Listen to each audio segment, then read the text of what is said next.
ಈ ಸಂಧ್ಯಾ ಕಾಲಕ್ಕೆ ಸೈನ್ಸ್ ಅವರು ಈ ರಿಸರ್ಚ್ ಮಾಡಿದ್ದಾರೆ ನ್ಯೂರೋ ಸೈನ್ಸ್ನಲ್ಲಿ. ಈ ನಮ್ಮ ಬ್ರೈನಲ್ಲಿ alpha theta brain wave transition ಆಗೋದು ಈ ಸಂಧ್ಯಾ ಕಾಲದಲ್ಲಿ. ನಮಗೆ ಯಾವುದನ್ನು ಶಾಸ್ತ್ರ ಹೇಳಿದಾಗ ಸ್ವಲ್ಪ ನಾವು ನಂಬೋದಿಲ್ಲ. ಸೈನ್ಸ್ ಅವರಿಗೆ ಮೊದಲು ನಾವು ಒಂದು ಕೃತಜ್ಞತಾಪೂರ್ವಕ ನಮಸ್ಕಾರ ನಮಗೊಂದು ಸ್ವಭಾವ ಏನಾಗಿದೆ ಅಂದರೆ, ಶಾಸ್ತ್ರ ಹೇಳಿತು ಅಂದರೆ ಅದನ್ನು ತಿರಸ್ಕಾರ ಮಾಡುವ ತೀಟೆ. ಆದರೆ ಇಲ್ಲಿ ಆಲ್ಫಾ ಅಂಡ್ ತೀಟಾ ಅನ್ನುವಂತಹ ಬ್ರೈನ್ ವೇವ್ಸ್ ಅದು ನಮಗೆ ಒಳ್ಳೆ ಕೆಲಸವನ್ನು, ಆ ತೀಟೆಯನ್ನು ಬಿಡು, ನಿನಗೆ ನಿಜವಾಗಲೂ ಟೈಮ್ ಇದ್ದರೆ ಮಾಡಿಕೊ.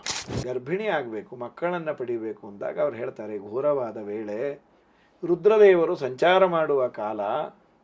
ಈಗ ನಾವು ಕೆಟ್ಟ ಕೆಲಸವನ್ನು ಮಾಡಿಬಿಟ್ಟರೆ ಹುಟ್ಟುವ ಮಕ್ಕಳು ಕೆಟ್ಟವರೇ ಆಗ್ತಾರೆ. ಎಷ್ಟು ಚೆನ್ನಾಗಿದೆ ನೋಡಿ.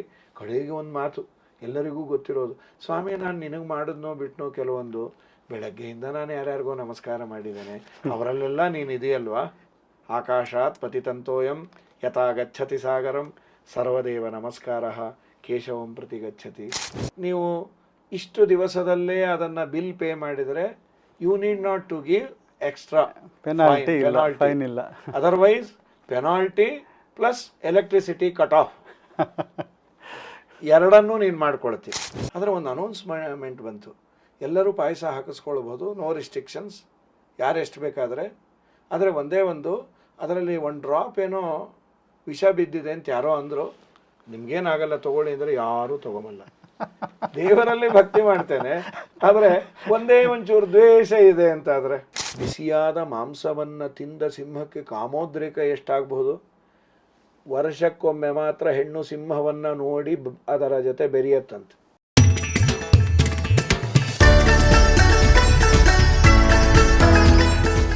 ಈ ನರಸಿಂಹ ಏನು ಹಿರಣ್ಯಕಶಿಪುವಿನ ಸಂಹಾರ ಮಾಡ್ತಾನೆ ಅದು ಸಂಧ್ಯಾಕಾಲ. ಈ ಸಂಧ್ಯಾಕಾಲಕ್ಕೆ ಸೈನ್ಸ್ ಅವರು ಈ ರಿಸರ್ಚ್ ಮಾಡಿದ್ದಾರೆ ನ್ಯೂರೋ ಸೈನ್ಸ್ನಲ್ಲಿ. ಈ ನಮ್ಮ ಬ್ರೈನಲ್ಲಿ alpha theta brain wave transition ಆಗೋದು ಈ ಸಂಧ್ಯಾಕಾಲದಲ್ಲಿ. ಅಂದರೆ ಒಂದು ಉತ್ತಮವಾದ ಸ್ಥಿತಿನಲ್ಲಿ ನಮ್ಮ ಒಂದು ಬ್ರೈನ್ ಇರುತ್ತೆ ಅಂತ ನ್ಯೂರೋ ಸೈನ್ಸ್ ರಿಸರ್ಚ್ ಹೇಳುತ್ತೆ.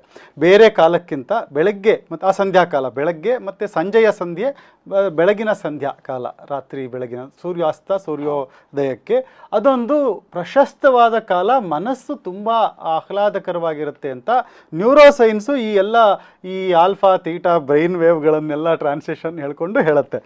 ಈ ಸಂಧ್ಯಾಕಾಲದಲ್ಲಿ ನರಸಿಂಹ ಏನು ಸಂಹಾರ ಮಾಡ್ದ ಅದಕ್ಕೆ ಸಿಗ್ನಿಫಿಕೆನ್ಸ್ ಇದೆಯಾ? ಮತ್ತು ನಾವು ಸಂಧ್ಯಾವಂದನೆ ಮಾಡ್ತೀವಿ, ಈ ಕಾಲದಲ್ಲೇ ಸಂಧ್ಯಾವಂದನೆ ಮಾಡ್ತೀವಿ.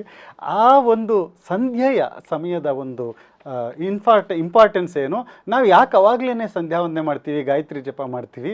ಅದೇ ಕಾಲದಲ್ಲೇ ರಾಕ್ಷಸನ ಸಂಹಾರ ಆಯಿತು ಅಂದರೆ ನಮ್ಮ ಒಳಗಿರೋ ರಾಕ್ಷಸನ ಸಂಹಾರ ದುರ್ಬುದ್ಧಿಗಳು ಹೋಗುತ್ತಾ ಅನ್ನೋ ಒಂದು ವಿಷಯಕ್ಕೆ. ಖಂಡಿತ ತುಂಬ ಒಳ್ಳೆಯ ಪ್ರಶ್ನೆ ಮಾಡಿದ್ದೀರಿ. ಪ್ರಾಯ ನೋಡಿ, ನಮಗೆ ಯಾವುದನ್ನು ಶಾಸ್ತ್ರ ಹೇಳಿದಾಗ ಸ್ವಲ್ಪ ನಾವು ನಂಬೋದಿಲ್ಲ. ಸೈನ್ಸ್ ಅವರಿಗೆ ಮೊದಲು ನಾವು ಒಂದು ಕೃತಜ್ಞತಾಪೂರ್ವಕ ನಮಸ್ಕಾರ ಸಲ್ಲಿಸಬೇಕು. ಆಲ್ಫಾ ತೀಟಾ ಅನ್ನುವಂತಹ ಬ್ರೈನ್ ವೇವ್ಸು ಆ ಟೈಮಲ್ಲಿ ಉತ್ಪತ್ತಿ ಆಗುತ್ತೆ. ತುಂಬ ಪ್ರಿಷಿಯಸ್ ಆದದ್ದು. ಅವನು ಚೆನ್ನಾಗಿ ಗ್ರಾಸ್ಪ್ ಮಾಡ್ಬೋದು ಯಾವುದನ್ನ ವಿಷಯ ಅಂತ. ತುಂಬ ಒಳ್ಳೆಯ ಕಾಲ. ನಮ್ಮಲ್ಲಿ ಸಂಧ್ಯಾಕಾಲಕ್ಕೆ ತುಂಬ ಪ್ರಾಶಸ್ತ್ಯವನ್ನು ಕೊಟ್ಟಿದ್ದಾರೆ ನೋಡಿ. ಯಾವುದೇ ದೇವಸ್ಥಾನಗಳಲ್ಲಿ ಬೆಳಗ್ಗೆ ನಿರ್ಮಾಲ್ಯ ವಿಸರ್ಜನೆ ಸಂಧ್ಯಾಕಾಲದಲ್ಲಿ ಆಗಬೇಕು. ಸಂಧ್ಯಾಕಾಲ ಅಂದರೆ ಸಂಧಿ ಆಗುವ ಕಾಲ.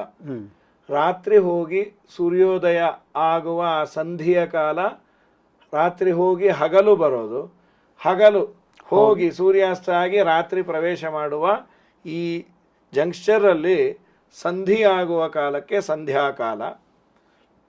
ಆ ಕಾಲದಲ್ಲಿ ನಾವು ಒಳ್ಳೆಯ ಕೆಲಸವನ್ನು ಮಾಡಿದರೆ ಮನಸ್ಸು ತುಂಬ ಮುದವಾಗಿ ಹದವಾಗಿ ಇರುತ್ತೆ ಅಂತ. ಪ್ರಾಯ ನಿಮ್ಮಲ್ಲೆಲ್ಲ ಸಂಧ್ಯಾಕಾಲದಲ್ಲಿ ರುದ್ರದೇವರಿಗೆ, ಮನೋಭಿಮಾನಿಗಳಾದ ರುದ್ರದೇವರಿಗೆ ಅಭಿಷೇಕ, ಸಂಧ್ಯಾಕಾಲದಲ್ಲಿ ರುದ್ರದೇವರ ಆರಾಧನೆ. ಇನ್ನೆಲ್ಲ ದೇವಸ್ಥಾನಗಳಲ್ಲಿ ತುಂಬ ಅಷ್ಟಾವಧಾನ ನಡೀತಾ ಇತ್ತು. ಇವತ್ತು ಅಷ್ಟು ಅವಧಾನ ನಮಗೆ ಇಲ್ಲ ನೋಡಿ. ನಮ್ಮಲ್ಲಿ ಸೈಂಟಿಫಿಕ್ ಆಗಿ ಇವ್ರು ರೀಸನ್ ಕೊಟ್ಟ ಮೇಲೆ ನಾವು ಒಪ್ತೇವೆ. ನಮಗೊಂದು ಸ್ವಭಾವ ಏನಾಗಿದೆ ಅಂದರೆ, ಶಾಸ್ತ್ರ ಹೇಳಿತು ಅಂದರೆ ಅದನ್ನು ತಿರಸ್ಕಾರ ಮಾಡುವ ತೀಟೆ. ಆದರೆ ಇಲ್ಲಿ ಆಲ್ಫಾ ಅಂಡ್ ತೀಟಾ ಅನ್ನುವಂತಹ ಬ್ರೈನ್ ವೇವ್ಸ್ ಅದು ನಮಗೆ ಒಳ್ಳೆ ಕೆಲಸವನ್ನು, ಆ ತೀಟೆಯನ್ನು ಬಿಡು, ನಿನಗೆ ನಿಜವಾಗಲೂ ಟೈಮ್ ಇದ್ದರೆ ಮಾಡಿಕೊ, ನಿನ್ನ ಮನಸ್ಸಿನ ನೆಮ್ಮದಿಗಾಗಿ ಮಾಡಿಕೊ. ಸಂಧ್ಯಾಕಾಲದಲ್ಲಿ ಇನ್ನೊಂದು ಕಡೆ ಭಾಗವತ ತಾತ್ಪರ್ಯದಲ್ಲಿ ಒಂದು ಮಾತು ಹೇಳ್ತಾರೆ. ದಿತಿದೇವಿಗೆ, ಈಗ ನೀವು ಕೇಳಿದ್ರಲ್ಲ ಹಿರಣ್ಯಕಶ್ಯಪೋದು ರಿಲೇಟೆಡ್ ಟು ಹಿರಣ್ಯಕಶ್ಯಪು. ದಿತಿದೇವಿ ಕಶ್ಯಪರನ್ನ ಕೇಳ್ತಾಳೆ ಸಂಧ್ಯಾಕಾಲದಲ್ಲಿ. ತಾಯಿ ಇನ್ನೂ ಹಿರಣ್ಯಕಶ್ಯಪುವಿನ ಜನ್ಮ ಆಗಿರಲಿಲ್ಲ. ದಿತಿ ಹಿರಣ್ಯಕಶ್ಯಪುವಿನ ತಾಯಿ, ಕಶ್ಯಪ ತಂದೆ. ಸಂಧ್ಯಾಕಾಲದಲ್ಲಿ ಬಂದು ನಾನು ಗರ್ಭಿಣಿ ಆಗಬೇಕು, ಮಕ್ಕಳನ್ನು ಪಡಿಬೇಕು ಅಂದಾಗ ಅವ್ರು ಹೇಳ್ತಾರೆ, ಘೋರವಾದ ವೇಳೆ, ರುದ್ರದೇವರು ಸಂಚಾರ ಮಾಡುವ ಕಾಲ, ಈಗ ನಾವು ಕೆಟ್ಟ ಕೆಲಸವನ್ನು ಮಾಡಿಬಿಟ್ಟರೆ ಹುಟ್ಟುವ ಮಕ್ಕಳು ಕೆಟ್ಟೋರೇ ಆಗ್ತಾರೆ. ಇದನ್ನು ಹೇಳ್ತಾರೆ, ಒಂದು ಪುರಾಣದ ರೆಫರೆನ್ಸ್ ಅನ್ನು ಕೊಟ್ಟಿದ್ದಾರೆ. ಪಿಶಾಚರ್ಯಾಮ ಕರೋತ್ ರುದ್ರೋ ವಿಷ್ಣುವಾಜ್ಞೆ ಇವತ್ತು. ರುದ್ರದೇವರು ಭಗವಂತನ ಆಜ್ಞೆಯಿಂದ ಪಿಶಾಚಿಯಂತೆ ಕೆಲವು ಚರ್ಯೆಗಳನ್ನು ಅವರು ಮಾಡ್ತಾರೆ ಅಂತ. ಕೇಳಲಿಲ್ಲ. ಗರ್ಭಿಣಿ ಆದ ಮೇಲೆ ನಿನ್ನ ಮಕ್ಕಳು ಅಯೋಗ್ಯರೇ ಹುಟ್ಟೋದು ಇದು ಯೋಗ್ಯವಾದ ಕಾಲ ಅಲ್ಲ. ಹಾಗಾಗಿ ನಾವು ಸಂಧ್ಯಾಕಾಲದಲ್ಲಿ ದೇವರ ಆರಾಧನೆಯ ನಿಮಿತ್ತದಿಂದ ಸಂಧ್ಯಾವಂದನೆಯನ್ನು ಮಾಡುವ ಅಧಿಕಾರ ಇದ್ದವರು ಸಂಧ್ಯಾವಂದನೆಯನ್ನು ಮಾಡಲೇಬೇಕು. ಸಂಧ್ಯಾವಂದನೆ ಅಂದರೆ ಅದೇನು ಹೊಸದಾಗಿ ಏನೂ ಅಲ್ಲ. ಎಲ್ಲ ದೇವತೆಗಳಿಗೆ, ದೇವರಿಗೆ ಒಂದು ಕೃತಜ್ಞತೆಯನ್ನು ಹೇಳೋದು. ದೇಶ ಕಾಲಗಳನ್ನು ಹೇಳಿ ಇಂಥ ದೇಶ ಕೊಟ್ಟ ದೇವರೇ ನಿನಗೆ ಒಂದು ನಮಸ್ಕಾರ. ನೀನು ಸೂರ್ಯಾಂತರ್ಗತನಾಗಿ ಇದು ಕಾಣುವ ನಿನಗೆ ನಾನು ಅರ್ಘ್ಯವನ್ನು ಕೊಟ್ಟು ನಿನ್ನನ್ನು ಒಲಿಸಿಕೊಳ್ತೇನೆ. ಮನಸ್ಸಿನ ಶುದ್ಧಿಗಾಗಿ ಮಾಡುವ ಗಾಯತ್ರಿ ಜಪ. ಅದಾದ ಮೇಲೆ ಎಲ್ಲ ದಿಗ್ದೇವತೆಗಳಿಗೆ ನಮಸ್ಕಾರ. ನೀವು ನನ್ನನ್ನು ಇಷ್ಟು ದಿನ ಇರಲಿಕ್ಕೆ ಬಿಟ್ಟಿದ್ದೀರಿ, ಬರುವ ತೊಂದರೆಗಳ ಪರಿಹಾರಕ್ಕಾಗಿ ದುರ್ಗೆಗೆ ಒಂದು ನಮಸ್ಕಾರ. ದೇವರಿಗೆ ಕಡೆಗೆ ವಾಸನಾತ್ ವಾಸುದೇವೋಸಿ ವಾಸಿತಂತೆ ಜಗತ್ರಯಂ ಸರ್ವಭೂತ ನಿವಾಸೋಸಿ ವಾಸುದೇವ ನಮೋಸ್ತುತೆ. ನೀನು ಎಲ್ಲರಲ್ಲಿ ವಾಸ ಮಾಡಿದಿ, ಎಲ್ಲರನ್ನ ವಾಸ ಮಾಡಲಿಕ್ಕೆ ಇಂಥ ಪ್ರಪಂಚವನ್ನು ಕೊಟ್ಟಿದೆ, ಅದಕ್ಕೆ ನಿನಗೊಂದು ನಮಸ್ಕಾರ. ಎಷ್ಟು ಚೆನ್ನಾಗಿದೆ ನೋಡಿ. ಕಡೆಗೆ ಒಂದು ಮಾತು ಎಲ್ಲರಿಗೂ ಗೊತ್ತಿರೋದು, ಸ್ವಾಮಿ ನಾನು ನಿನಗೆ ಮಾಡಿದ್ನೋ ಬಿಟ್ನೋ ಕೆಲವೊಂದು, ಬೆಳಗ್ಗೆಯಿಂದ ನಾನು ಯಾರ್ಯಾರಿಗೋ ನಮಸ್ಕಾರ ಮಾಡಿದ್ದೇನೆ, ಅವರಲ್ಲೆಲ್ಲ ನೀನು ಇದೆಯಲ್ವಾ. ಆಕಾಶಾತ್ ಪತಿತಂತೋಯಂ ಯಥಾ ಗಚ್ಚತಿ ಸಾಗರಂ ಸರ್ವದೇವ ನಮಸ್ಕಾರ ಕೇಶವಂ ಪ್ರತಿ ಗಚ್ಚತಿ. ದಾಸರು ಹೇಳಿದ್ದು, ಶಾಸ್ತ್ರ ಹೇಳಿದ್ದು, ಮಾಡಿದ್ದೆಲ್ಲವನ್ನ ದೇವರಿಗೆ ಅರ್ಪಿಸು. ಯತ್ ಕರೋಷಿ ಯದಶ್ನಾಸಿ ಯಜ್ಜುಹೋಸಿ ದದಾಸಿಯತೆ. ಗೀತೆ ಹೇಳ್ತು, ನೀನು ಏನು ಮಾಡ್ತೀಯೋ ಅದೆಲ್ಲ ನನಗೆ ಅರ್ಪಿಸು. ನನ್ನ ಜೀವನಕ್ಕಾಗಿ ಕಂಡವರಿಗೆ ಕೈ ಮುಗಿದೆ, ದೇವರೇ ಕಂಡವರಿಗೆ ಕೈ ಮುಗಿದೆ ಅನ್ನಿಸ್ಬೇಡ. ಕಾಣದ ನೀನು ನನಗೆ ಕಂಡವರಲ್ಲಿ ಇದೆಯಲ್ಲ, ಅದು ನಿನಗೆ ನಮಸ್ಕಾರ. ಇದೇ ಸಂಧ್ಯಾವಂದನೆ. ಇದು ದೇವರಿಗೆ ಮಾಡುವ ಒಂದು ನಮಸ್ಕಾರ, ಕೃತಜ್ಞತಾ ಅರ್ಪಣೆ. ಇಷ್ಟೆಲ್ಲ ನನಗೆ ಕೊಟ್ಟ ಅವನಿಗೆ ಒಂದು ಕೃತಜ್ಞತೆಯನ್ನು ಅರ್ಪಿಸಿದರೆ ಮತ್ತೆ ಮತ್ತೆ ಕೊಡಬೇಕು ಅನಿಸುತ್ತೆ ಅವನಿಗೆ. ಇದೊಂಥರ ನಾವು ಸೇಫರ್ ಆಗಿ ಇರಲಿಕ್ಕೆ ಮಾಡಿಕೊಳ್ಳುವ ಒಂದು ಇನ್ವೆಸ್ಟ್ಮೆಂಟ್ ಇದು. ತುಂಬ ಚೆನ್ನಾಗಿ ತಿಳಿಸ್ಕೊಟ್ರಿ. ಅಂದರೆ ಆ ಸಂಧ್ಯಾಕಾಲದಲ್ಲಿ ಮಾಡುವಂತಹ ಭಗವತ್ ಪೂಜೆಗಳೇನಿದೆ, ಆ ನಮಸ್ಕಾರಗಳೇನಿದೆ, ಅದೆಲ್ಲ ಹೆಚ್ಚು ನಮಗೆ ಪ್ರಾಶಸ್ತ್ಯ. ಸ್ಪೆಷಲ್ ಆಫರ್, ಸ್ಪೆಷಲ್ ದೇವರಂತಾನೆ. ಬೇರೆ ಕಾಲದಕ್ಕಿಂತ ಇದು ತುಂಬ ಶುದ್ಧವಾದ ಸಿದ್ಧಿಯನ್ನು ತರುವ ಕಾಲ. ಈ ಕಾಲದಲ್ಲಿ ನೀನು ಮಾಡುವ ವ್ರತ ನಿಯಮಗಳಿಗೆ ನಿನಗೇ ಹೇಳಿರುವ ಸಂಧ್ಯಾವಂದನಾದಿಗಳನ್ನು ಈ ಕಾಲದಲ್ಲಿ ಮಾಡಿದರೆ, ಇವತ್ತು ಹೇಳ್ತೇವಲ್ಲ, ನೀವು ಇಷ್ಟು ದಿವಸದಲ್ಲೇ ಅದನ್ನು ಬಿಲ್ ಪೇ ಮಾಡಿದರೆ you need not to give extra penalty, fine ಇಲ್ಲ. Otherwise penalty plus electricity cut off ಎರಡನ್ನೂ ನೀನು ಮಾಡ್ಕೊಳ್ತಿ. ದುರಂತ ಏನು ಗೊತ್ತಾ, ಪೆನಾಲ್ಟಿಯೂ ಬೀಳತ್ತೆ, ಎಲೆಕ್ಟ್ರಿಸಿಟಿಯೂ ಕಟ್ಟಾಗಿ ಒಂದೆರಡು ದಿನ ಒದ್ದಾಡೋದಾಗತ್ತೆ. ಪ್ರತಿದಿನನೂ ಅಕಾಲದಲ್ಲಿ ಮಾಡಿ ಅದಕ್ಕೊಂದು ಅರ್ಘ್ಯ ಕೊಡ್ತೀವಿ. ಅರ್ಘ್ಯ ಒಂದು ಕೊಡ್ತೇವೆ. ನಮಗೇನು ಅರ್ಘ್ಯ ಮಾತ್ರ ಕೊಟ್ವಿ, ಇದೇನು ಮಹಾ ಪೆನಾಲ್ಟಿ ಅಂತ. ಕಳ್ಕೊಂಡದ್ದು ತುಂಬ ಪುಣ್ಯ ಕಳ್ಕೊಂಡಿರ್ತೇವೆ. ನಾವು ಸಕಾಲದಲ್ಲಿ ಮಾಡ್ಲಿಕ್ಕೆ ಆಗದೇನೆ ಇದ್ರೆ ಸರಿ, ಮಾಡೋದನ್ನು ಪ್ರಾಕ್ಟೀಸ್ ಮಾಡಿಕೊಂಡ್ರೆ ಹಾಗೆ ಆಗತ್ತೆ. ಖಂಡಿತ ಸಕಾಲದಲ್ಲಿ ನಾವು ಮಾಡುವ ಬುದ್ಧಿಯನ್ನು ದೇವರು ಕೊಟ್ಟು ನಾವು ಮಾಡಿದರೆ ಬೌದ್ಧಿಕವಾಗಿ ತುಂಬ ಎತ್ತರಕ್ಕೆ ಬೆಳಿತೇವೆ. ಇನ್ನು ಮುಂದೆ ನೋಡೋದಾದರೆ ನರಸಿಂಹನ ಬಗ್ಗೆ, ಈ 9 ರೂಪಗಳು, ನವನಾರಸಿಂಹ ಅನ್ನೋದು ನಮ್ಮ ಅಹೋಬಲದಲ್ಲಿ ಎಲ್ಲ ಕಡೆ ಈ ನರಸಿಂಹನ ರೂಪಗಳಿದೆ. ಈ ಉಗ್ರ, ಯೋಗ, ಜ್ವಾಲ, ಲಕ್ಷ್ಮಿ, ಭಾರ್ಗವ, ಕ್ರೋಧ, ಮಲೋಲ, ಸ್ತಂಭ, ಪಾವನ ನರಸಿಂಹ ಅಂತೆಲ್ಲ ಈ ಒಂದು ನಂದು ರಿಸರ್ಚಲ್ಲಿ ತೊಗೊಂಡಿರೋದು ಈ ಹೆಸರುಗಳು. ನನಗೆ ಯಾವುದು ಗೊತ್ತಿಲ್ಲ. ಈ ಒಬ್ಬ ಭಕ್ತ ಶತ್ರು ಬಾಧೆಗೋಸ್ಕರ ನರಸಿಂಹನನ್ನು ಪೂಜಿಸ್ಬೇಕಾ, ಮಾನಸಿಕ ಶಾಂತಿಗೋಸ್ಕರ ನರಸಿಂಹನ ಸ್ಮರಿಸ್ಬೇಕಾ, ಪ್ರತಿ ರೂಪ ಭಕ್ತರ ಯಾವ ಸ್ಥಿತಿಗೆ ಈ ನರಸಿಂಹನ ಒಂದು ಉಪಾಸನೆ ನಾವು ಮಾಡಬೇಕು. ಯಾಕೆಂದರೆ ನಾವು ರಾಮನ್ ಮಾಡ್ಬೋದು, ಕೃಷ್ಣನ್ ಯಾವುದಾದ್ರೂ ಮಾಡ್ಬೋದು. ನರಸಿಂಹ ರೂಪದ ಉಪಾಸನೆ ಹಿಂದೆ ಇರುವಂತಹ ಒಂದು ಆ ರಹಸ್ಯ ಏನು, ಯಾಕೆ ನಾವು ನರಸಿಂಹ ಉಪಾಸನೆ ನಾವು ಮಾಡಬೇಕು ಅಂತ? ಸಾಮಾನ್ಯವಾಗಿ ನೋಡಿ, ನವನಾರಸಿಂಹ ಏನು ಅಹೋಬಲದಲ್ಲಿ ಉಂಟು, ಅಹೋಬಿಲ ಅಹೋಬಲ ಎರಡೂ ಹೇಳ್ತಾರೆ.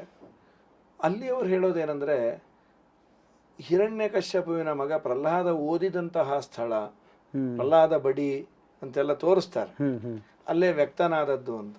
ನವನಾರಸಿಂಹ, ಹೀಗೆ ನಮ್ಮಲ್ಲಿ 9 ಅನ್ನೋ ಸಂಖ್ಯೆಗೆ ಒಂದು ವಿಶಿಷ್ಟವಾದ ಸ್ಥಾನ ಇದೆ. ನವವಿಧ ಭಕ್ತಿ, ನವವಿಧ ದ್ವೇಷ ಎರಡೂ ಉಂಟು. ಭಕ್ತಿಯನ್ನು ಮಾಡುವವರಿಗೂ ಈ ನವವಿಧ ದ್ವೇಷ ರಹಿತ ಭಕ್ತಿ ಮಾಡಬೇಕಂತ. ಒಳ್ಳೆ ಪದಾರ್ಥ ಇದೆ, ಒಳ್ಳೆ ಪಾಯಸ ಮಾಡಿದ್ದಾರೆ. ಅದರ ಒಂದು ಅನೌನ್ಸ್ಮೆಂಟ್ ಬಂತು, ಎಲ್ಲರೂ ಪಾಯಸ ಹಾಕಿಸ್ಕೊಳ್ಬೋದು, ನೋ ರಿಸ್ಟ್ರಿಕ್ಷನ್ಸ್, ಯಾರೆಷ್ಟು ಬೇಕಾದರೆ. ಆದರೆ ಒಂದೇ ಒಂದು, ಅದರಲ್ಲಿ 1 ಡ್ರಾಪ್ ಏನೋ ವಿಷ ಬಿದ್ದಿದೆ ಅಂತ ಯಾರೋ ಅಂದರು. ನಿಮ್ಗೇನಾಗಲ್ಲ ತಗೊಳ್ಳಿ ಅಂದರೆ ಯಾರೂ ತಗೊಂಬಲ್ಲ. ದೇವರಲ್ಲಿ ಭಕ್ತಿ ಮಾಡ್ತೇನೆ, ಆದರೆ ಒಂದೇ ಒಂಚೂರು ದ್ವೇಷ ಇದೆ ಅಂತ ಆದರೆ ಪ್ರಯೋಜನ ಇಲ್ಲ. ಆದ್ದರಿಂದ ಈ 9 ತುಂಬ ಒಳ್ಳೆಯ ಸಂಕೇತ. ದೇವರಲ್ಲಿ ಭಕ್ತಿ ಮಾಡುವುದರ ಜೊತೆಯಲ್ಲಿ ಆ ಕೊಳಕು ಬೆರೆಯದಂತೆ ನೀನು ನೋಡಿಕೋ. ಅದಕ್ಕಾಗಿ ಈಗ ನೀವು ಕೇಳಿದಂತೆ ನರಸಿಂಹದೇವರನ್ನು ಯಾವ ರೀತಿಯಾಗಿ ಯಾತಕ್ಕಾಗಿ ಉಪಾಸನೆ ಮಾಡೋದು, 2 ಇದೆ ನೋಡಿ. ಸಕಾಮ ಉಪಾಸನೆ, ನಿಷ್ಕಾಮ ಉಪಾಸನೆ ಅಂತ. ಏನೂ ಬೇಡ, ಅವನು ಪ್ರೀತನಾಗಲಿ, ಅದು ಅತ್ಯುತ್ತಮವಾದದ್ದು.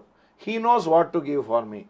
ನಾನು ಅನೇಕ ಬಾರಿ ಹೇಳ್ತಿರ್ತೇನೆ, ಡಾಕ್ಟ್ರ್ ಹತ್ರ ಹೋಗಿ ಮೆಡಿಸಿನ್ ಪ್ರಿಸ್ಕ್ರೈಬ್ ಮಾಡಬಾರ್ದು ನಾವು.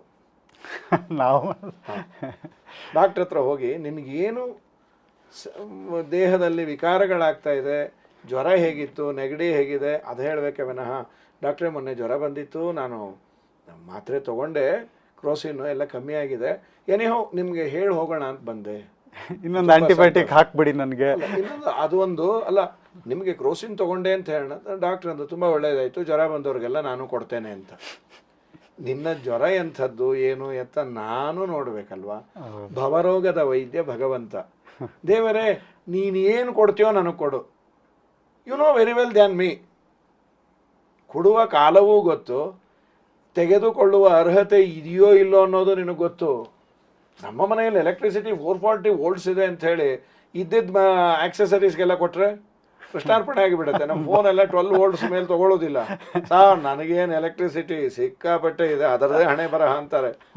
ಅಪ್ಪ ನೀನು ತಡೆಯಲ್ಲೋ, ಡೈಲ್ಯೂಟ್ ಮಾಡಿ ನಿನಗೆ ಎಷ್ಟು ಬೇಕೋ ಅಷ್ಟನ್ನು ಕೊಡ್ತೇನೆ. ಅದು ದೇವರು ಮಾಡುವ ಕೆಲಸ. ಇದು ಅತ್ಯುತ್ತಮವಾದದ್ದು. ಬೇಡ, ನಾವು ಆ ಲೆವೆಲಲ್ಲಿಲ್ಲ, ನನಗೆ ಈಗ ಅದು ಇದು ಬೇಕು. ಹಾಗಾದರೆ ಅದು ಇದು ಬೇಕಾದಾಗ ದೇವರ ಬೇರೆ ಬೇರೆಯ ರೂಪಗಳನ್ನು ನೀನು ಉಪಾಸನೆ ಮಾಡು. ನರಸಿಂಹ ಅಂದರೆ ಅವನು ಎಲ್ಲರಿಗೂ ಸಿಂಹ ಅಲ್ಲ ನೋಡಿ.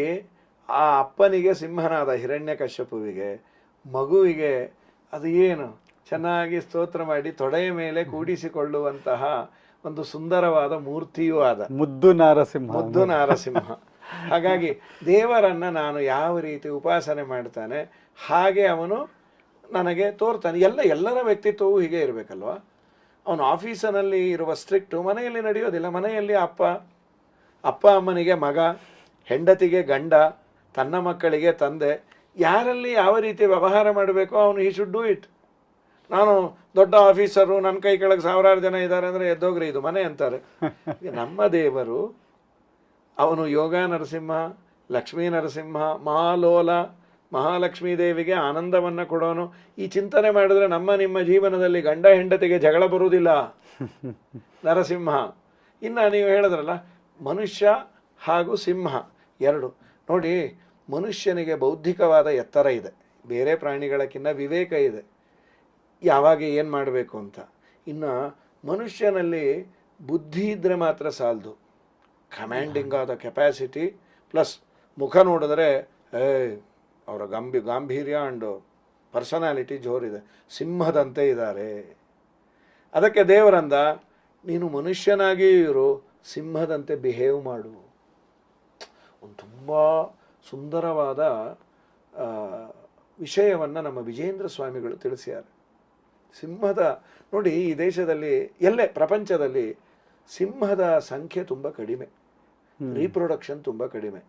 ಯಾಕಿರಬಹುದು? ಬೇರೆ ಬೇರೆ ಎಲ್ಲ ತುಂಬ ಉಂಟು ಬೇರೆ ಪ್ರಾಣಿಗಳದ್ದು. ಯಾಕೆ? ಅವರೊಂದು ಆ ಕಾಲದಲ್ಲಿ ಝುವಾಲಜಿ ಬಗ್ಗೆ ಒಂದು ಮಾತಾಡಿದ್ದಾರೆ ಸರ್, ಇಷ್ಟು ಆಶ್ಚರ್ಯ ಆಗತ್ತೆ.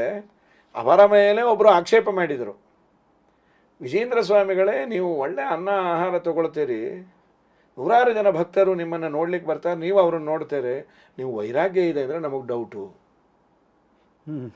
ಅಂದರೆ ಏನಂತೀರಿ, ನಾವು ಆ ಪದಾರ್ಥಗಳ ತಿಂದದ್ದರಿಂದ ನಮಗೆ ಇಂದ್ರಿಯ ನಿಗ್ರಹ ಇಲ್ಲ ಅಂತಲ್ವಾ ನಿಮ್ಮ ಆರೋಪ? ಫಾರ್ ಯುವರ್ ಕೈಂಡ್ ಇನ್ಫಾರ್ಮೇಶನ್ ನಿಮ್ಗೊಂದು ವಿಷಯ ಹೇಳ್ತೀನಿ ಕೇಳಿ, ಆಮೇಲೆ ನೀವು ಹೇಳಿ ಇಂದ್ರಂತ. ಏನು?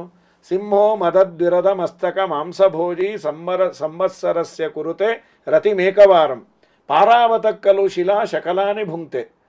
ಸಿಂಹ ಮದ ಏರಿದ ಆನೆಯ ಕುಂಭಸ್ಥಳವನ್ನು ಭಂಜನೆ ಮಾಡಿ ಬಿಸಿ ರಕ್ತವನ್ನು ಕುಡಿಯುವಂತಹ ಅದ್ಭುತವಾದ ಪ್ರಾಣಿ. ಸಿಂಹಕ್ಕೆ ಯಾರೋ ಕೊಂದ ಪ್ರಾಣಿಯನ್ನು ತಿನ್ಲಿಕ್ಕೆ ಇಷ್ಟ ಆಗುವುದಿಲ್ಲಂತೆ. ಹಸಿ ಪ್ರಾಣಿ, ಅದರದ್ದು ಗತ್ತದು.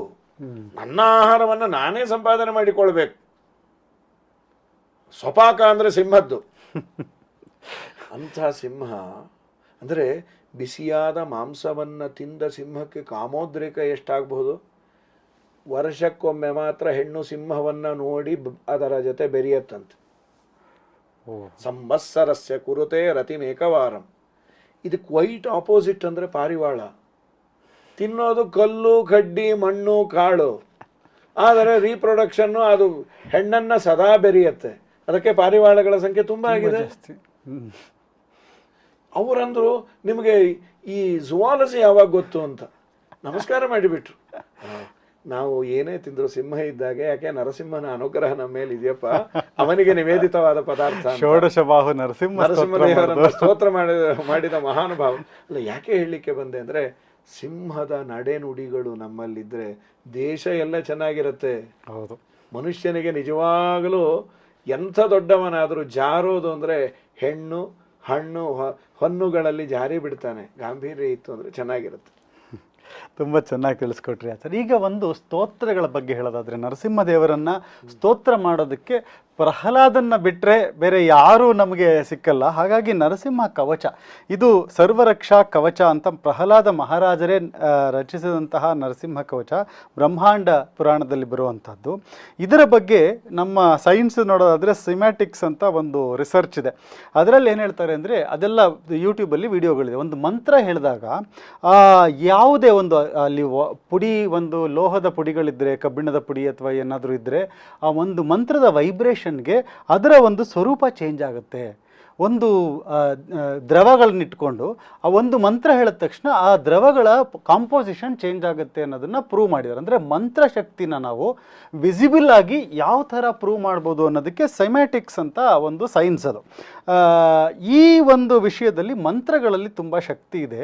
ಈ ಪ್ರಹ್ಲಾದ ದೇವರು ನರಸಿಂಹದೇವರಲ್ಲಿ ಮಾಡಿದರೆ ಮಂತ್ರತುಲ್ಯವಾದ ಈ ಒಂದು ಸ್ತೋತ್ರ ಏನಿದೆ, ಇದರ ಪ್ರಭಾವ ಏನು, ಇದರ ಬಗ್ಗೆ ತಾವು ತಿಳಿಸ್ಕೊಡೋದಾದರೆ ಯಾವ ಥರ ಸ್ತೋತ್ರ ಮಾಡಿದ್ದಾರೆ? ಈ ಒಂದು ಪ್ರಹ್ಲಾದ ಮಾಡಿರುವಂತಹ, ನಾನು ಯಾವತ್ತೂ ಹೆಚ್ಚು ಕೇಳಿಲ್ಲ, ಅದನ್ನು ತಿಳಿಸ್ಕೊಡ್ಬೇಕು. ತುಂಬ ತುಂಬ ಸಂತೋಷ. ಪ್ರಥಮತಃ ನಾನು ಮೊದಲು ಒಂದು ಹೇಳಿದೆ, ಈಗೂ ಮತ್ತೆ ಹೇಳ್ತೇನೆ, ಸೈನ್ಸ್ ಅವ್ರಿಗೆ ಒಂದು ದೊಡ್ಡ ಥ್ಯಾಂಕ್ಸ್.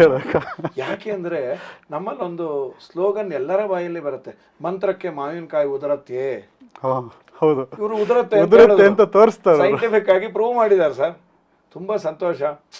ನಿಮ್ಮ ಈ ಸಂವಾದದಲ್ಲಿ ಹೆಚ್ಚು ಜನ ನೋಡ್ಲಿಕ್ಕೆ ಏನು ಕಾರಣ ಅನ್ನೋದಕ್ಕೆ ನನಗೆ ಅರ್ಥ ಆದದ್ದೇನು ಅಂದರೆ, ಪ್ರೆಸೆಂಟ್ ಸಿನಾರಿಯೋ ಇವತ್ತಿಗೆ ಅದು ರಿಲೇಟೆಡ್ ಆಗಿರಬೇಕಲ್ಲ. ತುಂಬ ಒಳ್ಳೆ ರಿಸರ್ಚ್ ಅದು ಮಾಡಿದ್ದು. ನಮ್ಮಲ್ಲಿ ಇತ್ತು ಅಂತ ನಾವು ಕೇಳ್ತೇವೆ, ದೀಪಮಾಲಿಕೆಯ ರಾಗವನ್ನು ಹಾಡಿದಾಗ ದೀಪ ಹತ್ತುತ್ತಾ ಇತ್ತು ಅಂತ. ಹೌದು. ಸಂಗೀತದಲ್ಲಿ ಅಷ್ಟು ಸಾಧನೆಯನ್ನು ಮಾಡಿದವರಿಗೆ ಯಾವ ರಾಗವನ್ನು ಹಾಡೋರೋ ಆ ರಾಗದಿಂದ ಏನೇನಾಗಬೇಕೋ ಆ ಪರಿಣಾಮಗಳು ಆಗೋದು. ಮಧ್ವಾಚಾರ್ಯರು ಗೋವಾದಲ್ಲಿ ಒಂದು ಗಾನದ ಕಚೇರಿಯನ್ನು ನಡೆಸಿದ್ರಂತೆ. ನಡೆಸಿದಾಗ ಹಣ್ಣು ಗೊಂಚಲು ಗೊಂಚಲು ಬಿಡುತ್ತಂತೆ. ಎಂದೂ ಬಿಡದ ಹಣ್ಣು ಬಿಡದ ಮೊಂಡು ಮರಗಳಲ್ಲಿ ಪುಷ್ಪಮತ ಫಲಮಹೋ ವಿದದೆ ಜನಸುಪ್ತಿದ ಅನುಪಮ ಗಾನ ಸಂಪದ. ಗೊಂಚಲು ಗೊಂಚಲು ಹಣ್ಣು ಅನೇಕ ಮರಗಿಡಗಳಲ್ಲಿ ಬಂದವು ಅಂತ. ಅಂದರೆ ಹೇಳುವವನಲ್ಲಿ ತಾಕತ್ತಿದ್ದು, ಹೇಳುವವನಲ್ಲಿ ಅದಕ್ಕೆ ಬೇಕಾದ ಸಾಧನೆ ಇದ್ದರೆ ಇವತ್ತಿಗೂ ಪಡಿಬಹುದು. ಇವತ್ತೇನಾಗಿದೆ, ನಮ್ಮ ಸಾಧನೆ ತುಂಬ ಕಮ್ಮಿ ಇದ್ದದ್ದರಿಂದ ನಾವೊಂದು ಸಣ್ಣ ವಯಸ್ಸಿನಲ್ಲಿ ಒಂದು ಪದ್ಯ ಓದಿದ್ವಿ. ಏನದು, ದ್ರಾಕ್ಷಿ ಸಿಗದೆ ಇದ್ದದ್ದಕ್ಕೆ ನರಿ ದ್ರಾಕ್ಷಿಯನ್ನೇ ಹುಳಿ ಅಂತು ಅಂತ. ನಾವು ಯಾವುದೂ ಅಚೀವ್ ಮಾಡದೆ ಸಾರ್ ಅಲ್ಲಿ ಇಲ್ಲೇ ಇಲ್ಲ ಅಂದ್ಬಿಡ್ತೇವೆ. ನೀನೇನು ಸಾಧನೆ ಮಾಡಿದಿ ಅಲ್ಲಿಲ್ಲ ಅನ್ನೋದೇ ದೊಡ್ಡ ಸಾಧನೆ ನಂದು. ಸಾಧಿಸಿದವರು ಬೇಕಾದ್ದು ಮಾಡಿದ್ದಾರೆ. ನೀವು ಹೇಳಿದಂತೆ ನೋಡಿ, ಕವಚಗಳು ತುಂಬ ಪ್ರಭಾವವನ್ನು ಬೀರುತ್ತೆ. ಇವತ್ತು ತುಂಬ ನಮ್ಮಲ್ಲಿ ಮಾಧ್ವರಲ್ಲಿ ಪ್ರಚಲಿತವಾದ ಒಂದು ವಿಜಯರಾಯರ ಕವಚ ಅಂತ ಇದೆ. ಸ್ಮರಿಸಿ ಬದುಕಿರೋ ದಿವ್ಯ ಚರಣ ಕೆರಗಿರೋ ಅಂತ. ಅದನ್ನು ಪಾರಾಯಣ ಮಾಡಿ ಸಿದ್ಧಿಯನ್ನು ಪಡೆದ ಮದಡನಾದರೂ ಜ್ಞಾನ ಉದಯವಾಹುದು. ಎಷ್ಟೋ ಜನ ಮಕ್ಕಳು ಬ್ರೈಟಾಗಿರ್ತಾ ಇರಲಿಲ್ಲ, ಇದನ್ನು ಹೇಳಿಕೊಂಡು ಒಂದು ತಂಬಿಗೆಯಲ್ಲೋ ಥಾಲಿಯಲ್ಲೋ ನೀರನ್ನು ಇಟ್ಟು ಮಕ್ಕಳು ಕೊಡಿ ಅಂದರೆ ಅವರು ತುಂಬ ರ್ಯಾಂಕನ್ನೆಲ್ಲ ತೊಗೊಂಡಿದ್ದಾರೆ. ಎಲ್ಲೋ ಸಮಸ್ಯೆಗಳು ಬಂದಾಗ ಇದು ಹಾಕಿಕೊಳ್ಳೋದಲ್ಲ ಹೇಳಿಕೊಳ್ಳೋದು ಅಂತ. ನಾರಾಯಣ ಕವಚ ಅಂತ ಭಾಗವತದಲ್ಲಿ ಒಂದು ಬರುತ್ತೆ. ಹೌದು, ಒಂದೊಂದು ಸಂದರ್ಭದಲ್ಲಿ ಒಂದೊಂದು ಭಗವದ್ ರೂಪಗಳನ್ನು ಚಿಂತನೆ ಮಾಡೋದು. ಈ ನರಸಿಂಹ ಕವಚವನ್ನು ನಾನು ಬ್ರಹ್ಮಾಂಡ ಪುರಾಣದಲ್ಲಿ ನೋಡಿದೆ, ತುಂಬ ಚೆನ್ನಾಗಿದೆ. ಪ್ರಹ್ಲಾದರಾಜರು ಮಾಡಿ ಸ್ತೋತ್ರವನ್ನು ಅವ್ರು ಏನು ಹೇಳ್ತಾರೆ ಅಂದರೆ, ಪರ್ಟಿಕ್ಯುಲರ್ ಆಗಿ ಒಂದೊಂದೇ ಇಂದ್ರಿಯಗಳು, ಕಣ್ಣಿನಲ್ಲಿ ಸೂರ್ಯಚಂದ್ರರು ಇರ್ತಾರೆ, ಸೂರ್ಯಚಂದ್ರರು ಸದಾ ಇದ್ದು ನನ್ನನ್ನು ರಕ್ಷಣೆ ಮಾಡಿಕೊಳ್ಳುವಂತೆ ನೀನು ಅನುಗ್ರಹ ಮಾಡು. ನನ್ನ ಮೂಗು, ಕಿವಿ, ಕೈ, ಬಾಯಿ ಇದೊಂಥರ ಎಷ್ಟು ಚೆನ್ನಾಗಿದೆ ಅಂದರೆ, ನನ್ನ ಈ ದೇಹಕ್ಕೆ ನಾನು ಪೀರಿಯಡಿಕಲ್ ಚೆಕಪ್ ಡಾಕ್ಟ್ರ್ ಹತ್ರ ಹೋಗಬೇಕಲ್ಲ, ನರಸಿಂಹ ಕವಚ ಅನ್ನೋ ಕವಚ ಇದ್ದರೆ ಸೊ ನಾನು ಸಾಮಾನ್ಯವಾಗಿ ಡಾಕ್ಟ್ರ್ ಹತ್ರ ಕಡಿಮೆ ಹೋಗ್ಬೋದು. ಡಾಕ್ಟ್ರೇ ಕೇಳ್ತಾರೆ, ಸರ್ ನೀವು ಏನು ಡಯಟ್ ಮಾಡ್ತಾ ಇದ್ದೀರಿ ಅದನ್ನು ಹೇಳ್ರಿ ಅಂತ. ಇಲ್ಲ, ನರಸಿಂಹ ಕವಚ ನಮ್ಮಲ್ಲಿದೆ ಅಂತ. ಅದು ಪ್ರಹ್ಲಾದರಾಜರು ಹೇಳಿದ್ದನ್ನು ನಾವು ಭಕ್ತಿಯಿಂದ ಮಾಡಿದಾಗ ಸಾಧ್ಯತೆಗಳಿದೆ. ಈಗ ಹೇಳಿದಂತೆ ಮಂತ್ರಗಳಲ್ಲಿ ನಂಬಿಕೆ ಬೇಕು, ಸಾಧನೆ ಬೇಕು, ಗುರುಗಳ ಉಪದೇಶ ಚೆನ್ನಾಗಿ ಆಗಿರಬೇಕು. ಆದವನು ಮಾಡಿದರೆ ಅದು ಹಾಗೆ ಆಗತ್ತೆ. ನಮ್ಮ ಚಾನಲ್ ಹೆಸರು ವೇದಿಕ್ ವೆಲ್ನೆಸ್ ಅಂತ ಆಚಾರ್ಯ. ಅಂದರೆ ವೇದಗಳ ಶಕ್ತಿಯಿಂದ ನಮ್ಮ ಆರೋಗ್ಯನ ಹೇಗೆ ಆ ಪ್ರಾಣಶಕ್ತಿಯನ್ನು ಇನ್ಕ್ರೀಸ್ ಮಾಡ್ಕೊಳ್ಳೋದು ಅಂತ, ಅದಕ್ಕೆ ಇದು ಒಂದು ಒಳ್ಳೆಯ ಮಾಧ್ಯಮ ಆಯಿತು. ಈಗ ನಾವು ಏನು ಪ್ರಹ್ಲಾದರು ಮಾಡಿರುವಂತಹ ನರಸಿಂಹ ಕವಚನ ಪ್ರತಿದಿನ ಪಾರಾಯಣ ಮಾಡೋದ್ರಿಂದ, ಸ್ತೋತ್ರ ಹೇಳ್ಕೊಳ್ಳೋದ್ರಿಂದ ನಮ್ಮ ಎಲ್ಲ ಇಂದ್ರಿಯಗಳಲ್ಲಿ ಆ ಪ್ರಾಣಶಕ್ತಿ ವರ್ಧನೆಯಾಗಿ ನಮ್ಮ ಆರೋಗ್ಯದ ಒಂದು ವೃದ್ಧಿ ಆಗೋದಕ್ಕೆ ಒಂದು ಸಾಧ್ಯತೆ ಇದೆ ಅಂತ ನನಗೆ ಇವಾಗ ಗೊತ್ತಾಯಿತು ತಾವು ಹೇಳಿದ್ದು. ಖಂಡಿತ. ನೋಡಿ ಸರ್, ನಂಬಿ ಕೆಟ್ಟವರಿಲ್ಲವೋ ರಂಗಯ್ಯನ ನಂಬದೆ ಕೆಟ್ಟರೆ ಕೆಡಲಿ. ನಾವು ಈ ಮಂತ್ರಸ್ತೋತ್ರಗಳ ಪಾರಾಯಣ ಮಾಡೋದ್ರಿಂದ ಕಳ್ಕೊಂಬೋದಂತೂ ಏನೂ ಇಲ್ಲ. We are not going to invest any money. Hardly ಒಂದು ಹಾಫ್ ಆನ್ ಅವರ್ ಹಾಕಿರ್ತೇವೆ. ಹಾಫ್ ಆನ್ ಅವರ್ ನಮಗೇನು ದೊಡ್ಡದಲ್ಲ.